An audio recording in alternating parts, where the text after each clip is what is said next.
Welcome into another video in my series on testing weapons inside of Modern Warfare 3 Zombies. This includes all weapons from MW3 and MW2. Now, with the Season 2 Reloaded update, they have introduced an exfil streak for zombies. You need to complete a contract and then exfil in order to keep the streak going, and you can get up to exfil streak 10. On screen, you can see I'm at exfil streak level 10, so let me know down in the comments just what exfil streak level you are at. Also, just so you know, you can go past level 100 with your exfil counting, so your containment level will go past 100. So if you guys are new to the channel and you enjoy checking out weapons and see how they work inside of Modern Warfare 3 Zombies, welcome in, you're in the right place. Make sure you turn on the bell notifications and subscribe so you don't miss out any future uploads from myself on Modern Warfare 3 Zombies. As well, I'd love to have you guys join us on the streams. Links for those are down in the description below. Now today we're going to be looking at an LMG with the brand new aftermarket part for it. So without further ado, let's get to the video today.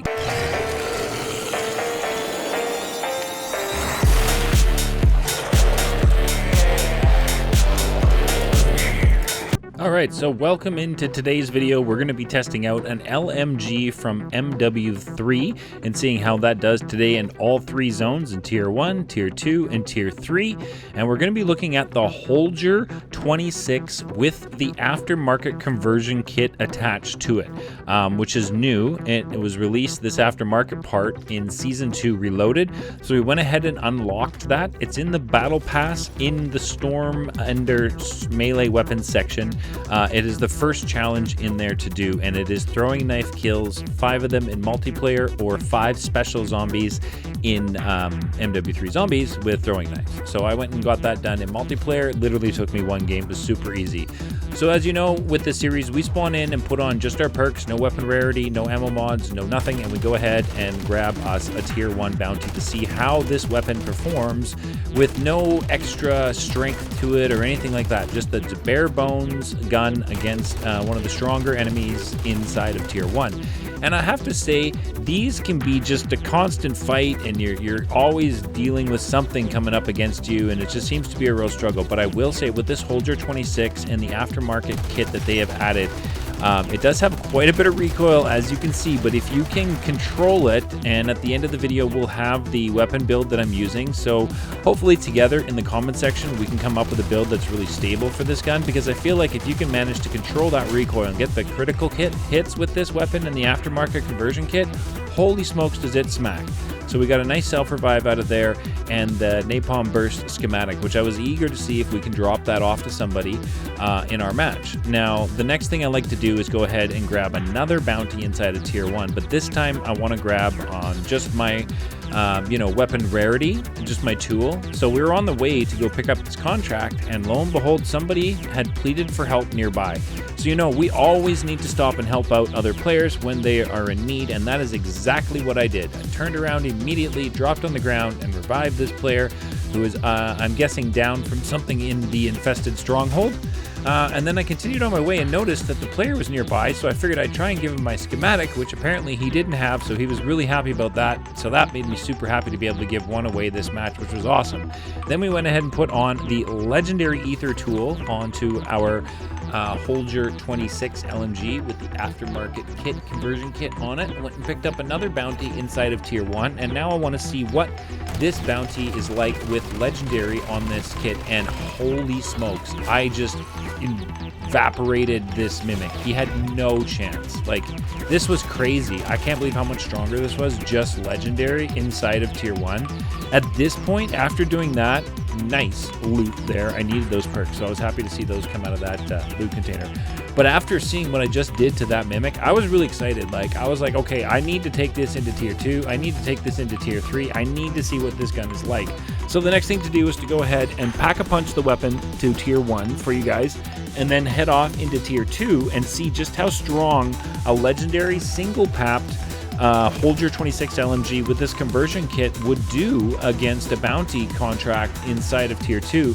And after what I saw with the tier 1 and the legendary, I was really excited to see what it could do. And I tell you, holy smokes, this thing just slaps. This Mangler had no chance.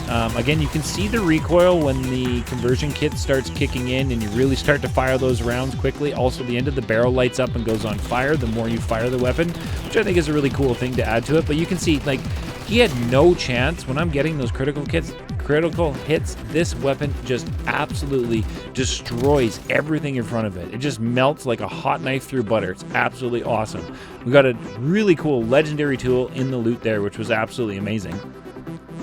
So now I wanted to go off and get Pack-a-Punch 2 for you guys and, you know, see what this can do against the bounty contract in tier 2. You can also see how much of a struggle I was having finding bounties inside of tier 2 this match. So we marked our Pack-a-Punch for tier 2 so we can go off and double Pack-a-Punch this weapon for you guys and show you what it's like. We tried to find another bounty, found one over there finally. So there's that. We did get double Pack-a-Punch on the weapon, you can see. So we picked up another bounty inside of tier 2. This was a Mimic, so we went over to the Mimic, and I wanted to show you guys how strong a tier 2 Pack-a-Punched legendary tool does against a tier 2 Mimic bounty. But lo and behold, I have had this problem for the longest time. These bounty contracts will randomly just auto-complete out of the blue. There was nobody near it. There's absolutely no reason for it. He didn't spawn in a building that was, you know, anywhere like a stronghold or anything like that. So I don't understand. I got the PAP 1 schematic out of that, so I was going to be looking forward to hand that off. So since I was having troubles in tier 2 tracking down bounty contracts to show you guys how strong this is, double Pack-a-Punched against a bounty in tier 2, I just gave up and we went off into tier 3. And I figured, well, let's go ahead and grab all of our perks that we need inside of tier 3 and let you guys see, because I'm at Xville Streak 10, I do have the discounted rate for perks. So perks at the Wonderfish for me now with the Xville Streak where I'm at are $1,400 a perk, which is really nice. 1,400 points for perks is super nice. So we went and did that. I wanted to see how this weapon handles when we get it to triple Pack-a-Punch. So we made our way over to Pack-a-Punch inside of tier 3. And there was a team here fighting a Mega Abomination, which I kind of helped out with a bit, but I was more interested at this point to see just how this weapon handled some crowd control. Inside tier 3, you've got a whole bunch of zombies running around. You got armored zombies coming at you in crazy speeds. I wanted to see how well this weapon handled them. And I have to say, flying colors. This Holger 26 with the aftermarket conversion kit is truly really strong. Not to mention it looks super cool to reload with your barrel of your gun on fire.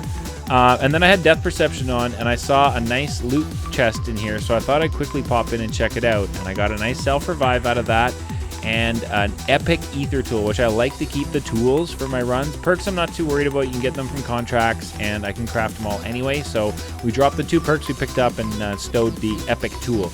And then, you know, we've got to go over and see Zhorde, the Protector of the Arches in tier 3, the Mega Abomination that I like to wreck and show you guys just how strong these weapons are against Mega Abominations. So Zhorde was over here. I'm not sure what he was doing. It looked like he was trying to leave tier 3, so I was having none of that, and I made my way over to him. So we had to wake Zhorde up because I'm not sure what he was doing, but he was standing outside of his arches. So Zhorde, you need to get back over here. I threw my Aether Blade at him, tried to get his attention a bit. I think I did. I almost died here using my energy mine, just playing like a total idiot. That was really dumb. Anyway, continued to move on. We got a decoy popped out here, threw the Aether Blade out, and I noticed that Zhorde was now starting to pay attention to me, which was awesome. Because now I got a chance to show you guys another cheese spot for dealing with Mega Abominations inside of tier 3, just to make your guys' life really easy. So these stairs are right here. You can see Zhorde is just chasing me like crazy. He's trying to chomp me up and eat me. I ran up these stairs. He's activating his laser attack, which was perfect time for me to shoot him. However, I knew I was going to have a ton of zombies coming up the stairs, so I shot the first one, and I got lucky and got a brain rot, so I was able to focus my attention on Zhorde from these stairs. He will not come up the stairs, which is super nice.